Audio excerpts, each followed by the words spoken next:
I can't tell them this enough. Putting in your all, but you don't feel like it's enough. You bold enough, backdoor me, come and meet me in the front. I'm putting my foot forward while y'all out here kicking stumps. I can't tell them this enough. No, I can't tell them this enough. Panic, as every source of water on the Earth seems to have spontaneously vanished. Minute 2. No one knows what happened, and most never will. Across the globe, panic is setting in as people come to terms with a terrifying truth. They're going to have a ticking clock over their heads. Humans can survive only a few days without water, but for many, that countdown will be much shorter. Elsewhere, thousands are caught mid-swim in pools, lakes, and oceans when without warning the water vanished beneath them. What happened next depended on the depth and the position, but in many cases the outcome is instant. A sudden drop, followed by a hard impact. Thousands are dead in seconds, and many, many more are going to find themselves headed to the not-so-briny deep. The oceans are some of the busiest transit corridors on the Earth. At any given moment, as many as 100,000 vessels are navigating the world's waters. That includes freighters, military ships, private boats, submarines, ferries, and of course cruise ships, carrying thousands of passengers on floating vacations built for leisure. But in a world where the water suddenly disappears, none of them are safe. As the water vanishes in an instant, countless vessels and everyone aboard are pulled into chaos. Some ships find themselves stranded on dry riverbeds, their passengers dazed, waiting for a rescue that may never come. But for the larger vessels, it is far worse. Without water to hold them up, they plunge miles down, crashing into what was once the ocean floor and certain death. But that is nowhere near the biggest threat the world will face immediately. Minute 5. We are frequent guests in the seas, but that is all we are, guests. The oceans and freshwater bodies of the world are a key part of our ecosystem. It's estimated that they contain upwards of 35,000 species of fish out of over a total of 260,000 species in the ocean. This is one of the most diverse ecosystems on the Earth, and in an instant, it's about to face one of the largest mass extinctions in history. The species of the ocean are incredibly diverse, but nearly all share one crucial trait: they can't survive. No more seafood boils for the hood, bro. No more. You don't get no more seafood boils Without water. Most fish only last a few minutes outside of their aquatic environment. We've all seen it when a goldfish flings himself out of the water and winds up gasping for air on the floor. Within minutes, the largest die-off in the history of the oceans will occur, as just about every fish species die, plus the majority of mollusk and crustacean species and countless others. Some species like whales and dolphins won't die immediately, but it is just a matter of time. These animals are adapted to live in one place, a place that no longer exists, and it's gonna cause a cascading effect of one disaster after another. Minute 10. You can hear the rising panic from the city, and you know things are not gonna get any better out there, so you're not gonna be risking yourself by going out just yet. You lock the doors and you hunker down in front of the TV. Sure enough, there is only one thing on the television: grim-faced news anchors trying to explain what's going on, and failing. It seems like there was some sort of apocalyptic energy wave from space that impacted the molecular bonds of the hydrogen and the oxygen, the building blocks of the water, and that caused a mass evaporation event that hit all natural bodies of water on Earth. It was instantaneous, and the only water that remained was that which was safely contained. And as for the long-term effects, well, no one is sure yet. Suddenly, the local news goes blank, and it's replaced with a grim-faced general broadcasting on every station. He urges everyone, stay calm. But a look at his own face and flop sweat makes that seem very unlikely. He explains that the government is on the case, and he urges people to stay in their homes, conserve what hydration they have, and do not go out in search of more. He states that local troops will be deputized to ensure order and prevent rioting, which has already begun in some areas as people panic. But that relies on the infrastructure staying stable, which is sketchy at best. Minute 30. Man, ain't no water in the fucking world. Niggas is losing their mind, bro. Niggas is losing their mind. Ain't nobody. Your phone is fully charged, which is good because it's not long before the power goes out. While it might not be obvious on the surface, every major power plant, hydroelectric, coal-fired, and nuclear, uses a significant amount of water to keep running. As that water dries up, the power plants will slow down and stop functioning. This won't trigger an instant global blackout like a solar storm might, but it will set off rolling blackouts that'll spread like a chain reaction, growing worse by the hour. Eventually, nearly the entire planet will go dark, and in at least one critical case, a team will have to act fast. There is nothing more terrifying than a nuclear power plant overheating, and with massive water turbines essential to cooling the reactor core, the sudden absence of water turns routine operations into a potential catastrophe. When word gets out about the sudden water shortage, the first move by the government authorities will be to contact the plants and tell them immediately to get them out of service. The rapid shutdowns will instantly knock out power to millions of people around the world, but doing that as soon as possible will possibly save lives that could have been affected by the event of a meltdown. And as the day draws on, the problems will only get worse. Hour 1. You're still safe in your home, but countless other people have decided to take their chances on the streets. As soon as word got out and the government urged people to stay calm, many people decided the exact opposite. They went out to try to find any source of water they could, and their top target was every major supermarket and big box store in the area.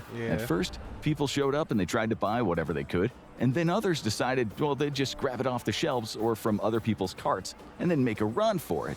Naturally, fights broke out. And it's time for the long arm of the law to have its say. Sheriff John Sawyer has been on the job for 30. If niggas run out of water, bro, the supermarket is going to be a free-for-all. Niggas is getting thrown, babies is getting thrown, grandmas is getting thrown.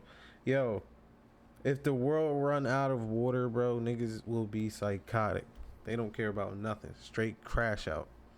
2 years, but he's never seen a day like this. The town is unraveling, people are panicked, angry, desperate, and he can't blame them. Sawyer only half understands the garbled radio chatter about cosmic radiation, molecular bonds, but one thing is clear: it is hot and there is nothing to drink, and he is not feeling great. Maybe that's why he slams the thief a little too hard into the ground. Ain't no water on the world, bro. The last thing I'm thinking about is going into work. The fuck you think I'm going into work for? You crazy? Not going to work. No water? You think I'm going to work? You telling me I cannot rehydrate myself, but you want me to work? He tackles him running out of the door with a bottle of Walmart brand Dr. Pepper. It's scuffed up and it can't go back on the shelf now. No one will miss it, he thinks, as he tucks it into the back of his squad car. And as the day goes on, everyone starts to feel that same ticking clock. Hour 8. The riots outside are only getting worse and the power has been flickering on and off. And you don't feel like doing much besides checking up on the apocalypse. You've been carefully conserving a few bottles of Gatorade and soda that you have in the house, but you know that you are not drinking enough. Maybe your mom... It's only a matter of time before niggas come run down in your was right, bro. If you don't drink enough water, you'll get a headache and you'll make yourself sick because you're not feeling too good right now. So you go to lie down and doom scroll a little bit on social media. And then you find yourself Googling a key question on everyone's mind. How long can a person survive without water? Everyone is terrified that this isn't going to resolve itself in time, and humans will become yet another species on the extinction pile. The reports coming in from the oceans are unbelievably grim, but it's nothing compared to what awaits on land. The internet is giving you various answers, but they all have the same message: not long at all. Many people who die of thirst are in harsh conditions and overexerting themselves, and they can expire within 2 days. Within a safer environment with minimal physical exertion, people might be able to hold out for 5 or 6 days, but the process of death by dehydration is extremely painful, and it doesn't change the fact that everyone on Earth will be dead within a week. And so it's time to start thinking strategically. You're lucky that your refrigerator is fully stocked. The drinks you have will be a key part of your survival strategy, and you're going to ration them carefully, but also key is what foods will hydrate you and which will dehydrate you. You decide you're going to stay away from any foods that are salty or dry and avoid anything that is possibly a choking hazard, like peanut butter. And on the other hand, the small amounts of fresh fruit that you have in the house, 2 apples, an orange, and some grapes, they're going to be invaluable as long as they stay fresh. Hopefully, they stay fresh as long as you do.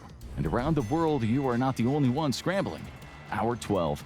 As the first minutes of the water crisis dawned, countries around the world panicked, and many started saber-rattling at their closest rival. After all, when a bizarre crisis hits a country, everyone thinks it's the work of their enemy.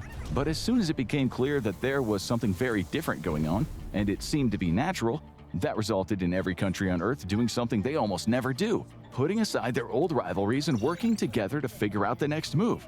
And they would have to move quickly.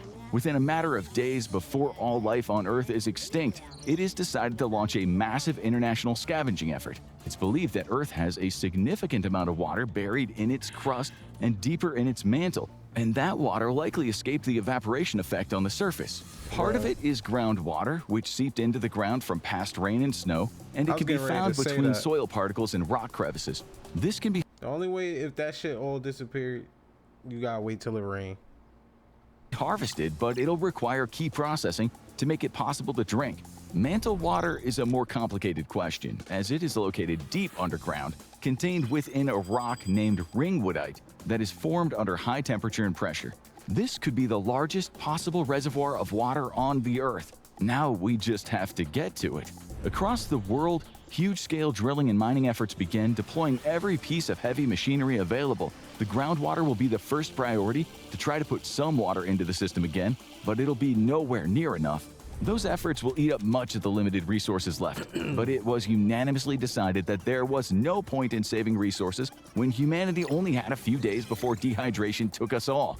This multinational team will be fighting until the last niggas bell had to wait tolls, till it rained. but for everyone else it'll just be a fate could await Earth. It's not just your dehydration that's making you feel miserable. You're pretty sure it is hotter, and that's only because the second part of the destruction of the Earth's water is coming into play.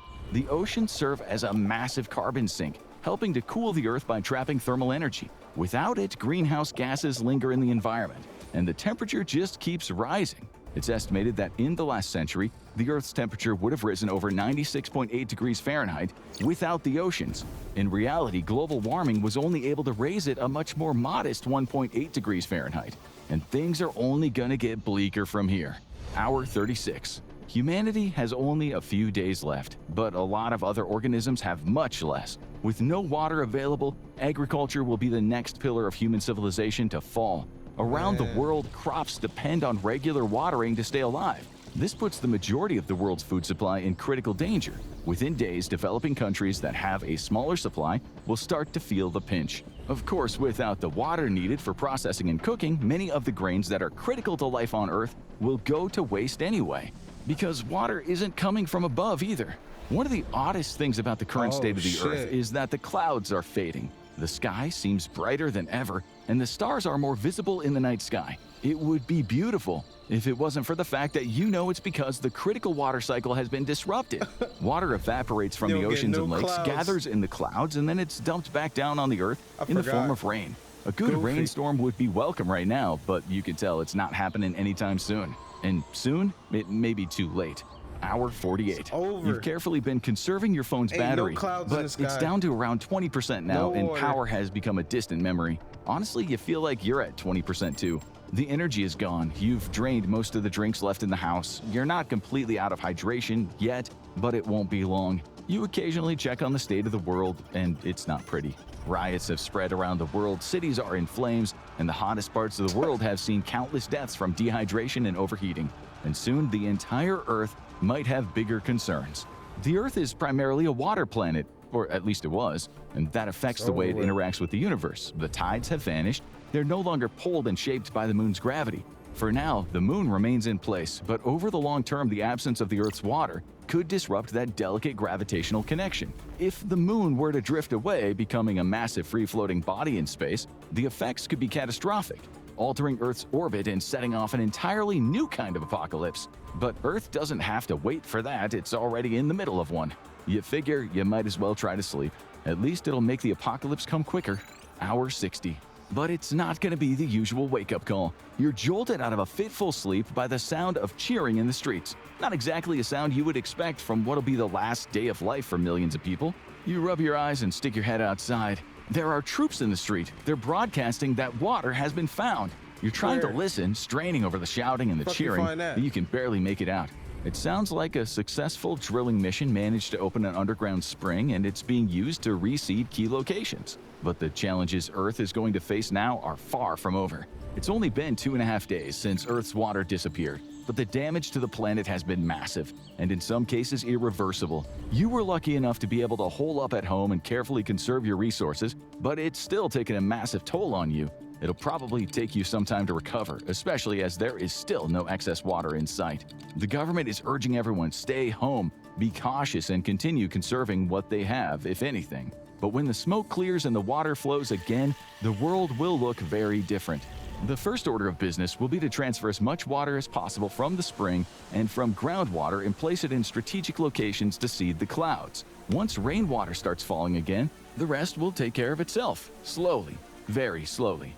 The oceans will not be filled anytime soon, and that will Anytime cause significant delays to transporting resources. For now, planes will have to be the primary method of crossing the vast expanses, which is much heavier on resources, and they can't carry the same amount of tonnage. And the toll on life is likely incalculable.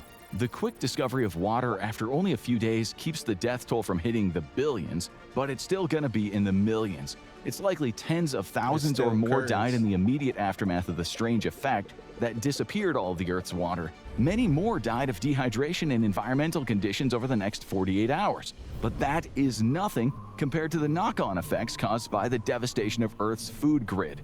A whole pillar has been knocked out instantly with the death of the oceans.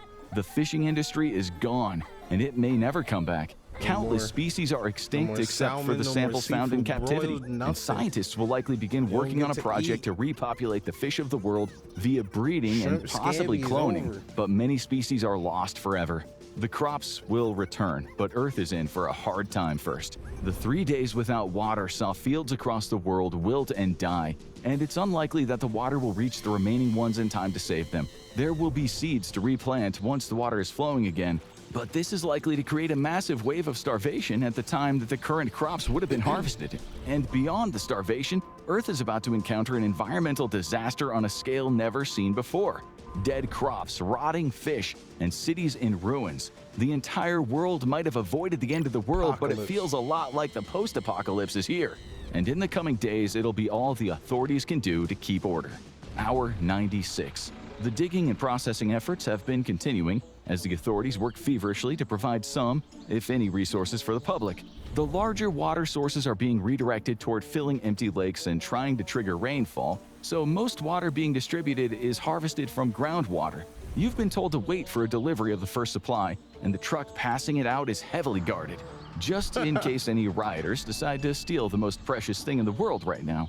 It's time for your first taste of the water of the new world. You got and the it's only horrible. water, and you getting Brackish, ran mineral-tasting down on water backdoor, directly all from the that. ground. You force down a sip as it slides down and coats your throat, and it becomes the best water you've ever tasted. You've never realized just how important the simple substance was until it was gone. The process of rebuilding the world will likely take years, if not decades. I can't tell them this enough. Putting in your all, but you don't feel like it's enough. You bold enough, backdoor me, come and meet me in the front. I'm putting my foot forward while y'all out here kicking stumps. I can't tell them this enough. No, I can't tell them this enough.